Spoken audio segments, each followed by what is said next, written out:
श्री लक्ष्मी अष्टोत्तर शतनाम स्तोत्रम्। अथ ध्यानम् वन्दे पद्मकरां प्रसन्नवदनां सौभाग्यदां भाग्यदां हस्ताभ्याम् अभयप्रदां मणिगणैः नानाविधैर्भूषितां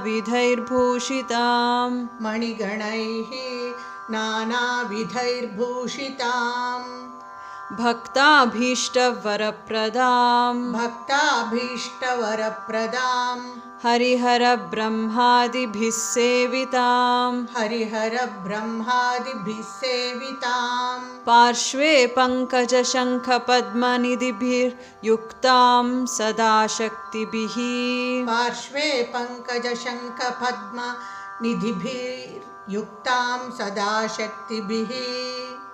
सरसिजनयने सरोजहस्ते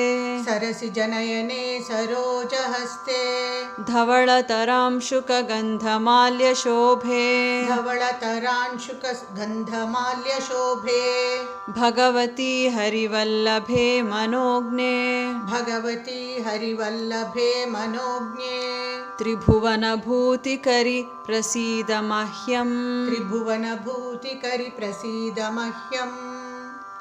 अथ स्तोत्रम्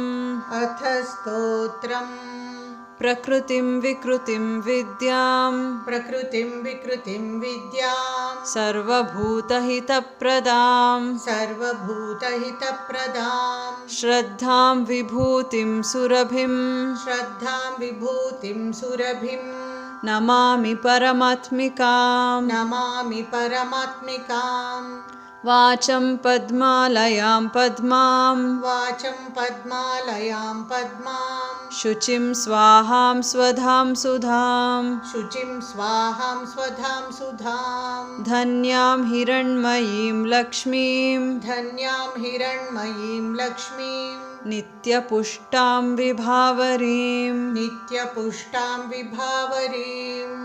अदितिं च दितिं दीप्तां वसुधां वसुधारिणीं नमामि कमलां कान्तां क्षमां क्षीरोदसम्भवाम् अनुग्रहप्रदां बुद्धिम् अनघां हरिवल्लभाम्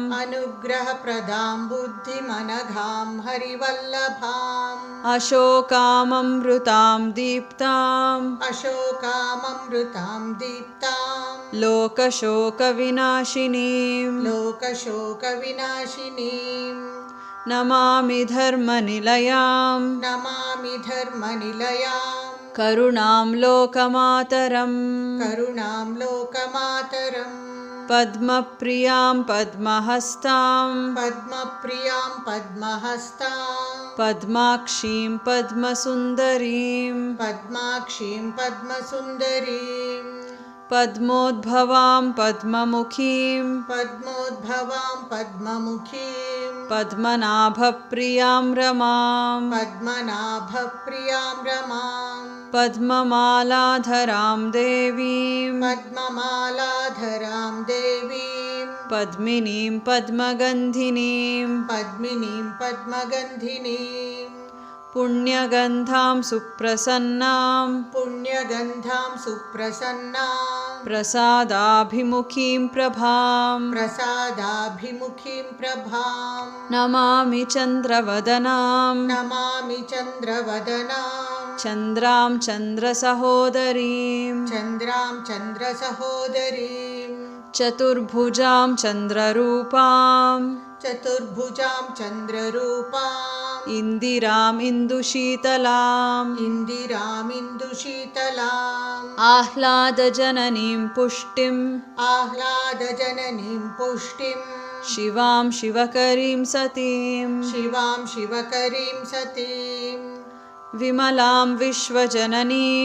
विमलां विश्वजननीं तुष्टिं दारिद्र्यनाशिनीं तुष्टिं दारिद्र्यनाशिनीं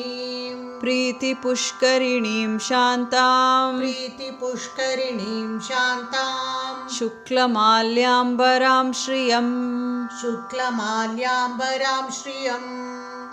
भास्करीं बिल्वनिलयां भास्करीं बिल्वनिलयां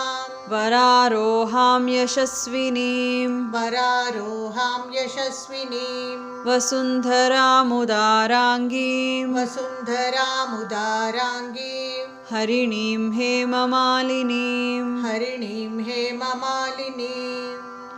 धनधान्यकरीं सिद्धिं धनधान्यकरीं सिद्धिं सदा सौम्यां शुभप्रदां सदा सौम्यां शुभप्रदां नृपवेश्मगतानन्दां नृपवेश्मगतानन्दां वरलक्ष्मीं वसुप्रदां वरलक्ष्मीं वसुप्रदां शुभां हिरण्यप्राकारां शुभां हिरण्यप्राकारां समुद्रतनयां जयां समुद्रतनयां जयां नमामि मङ्गलां देवीं नमामि मङ्गलां देवीं विष्णुवक्षस्थलस्थितां विष्णुवक्षस्थलस्थितां विष्णुपत्नीं प्रसन्नाक्षीं विष्णुपत्नीं प्रसन्नाक्षीं नारायणसमाश्रितां नारायणसमाश्रितां दारिद्र्यध्वंसिनीं देवीं दारिद्र्यध्वंसिनीं देवीं सर्वोपद्रववारिणीं सर्वोपद्रववारिणीं नवदुर्गां महाकाळीं नवदुर्गां महाकाळीं ब्रह्मविष्णुशिवात्मिकां ब्रह्मविष्णुशिवात्मिकां त्रिकालज्ञानसम्पन्नां त्रिकालज्ञानसम्पन्नां नमामि भुवनेश्वरीं नमामि भुवनेश्वरीं लक्ष्मीं क्षीरसमुद्रराजतनयां लक्ष्मीं क्षीरसमुद्रराजतनयां श्रीरङ्गधामेश्वरीं श्रीरङ्गधामेश्वरीं दासीभूतसमस्तदेववनितां दासीभूतसमस्तदेववनितां लोकैकदीपाङ्कुरां लोकैकदीपाङ्कुरां श्रीमन्मन्दकटाक्षलब्धविभव श्रीमन्मन्दकटाक्षलब्धविभव ब्रह्मेन्द्रगङ्गाधरां ब्रह्मेन्द्रगङ्गाधरां त्वां त्रैलोक्यकुटुम्बिनीं सरसिजां त्वां त्रैलोक्यकुटुम्बिनीं सरसिजां वन्दे मुकुन्दप्रियां वन्दे मुकुन्दप्रियाम् इति श्रीलक्ष्मी अष्टोत्तरशतनामस्तोत्रं सम्पूर्णम् इति श्रीलक्ष्मी अष्टोत्तरशतनामस्तोत्रं सम्पूर्णम्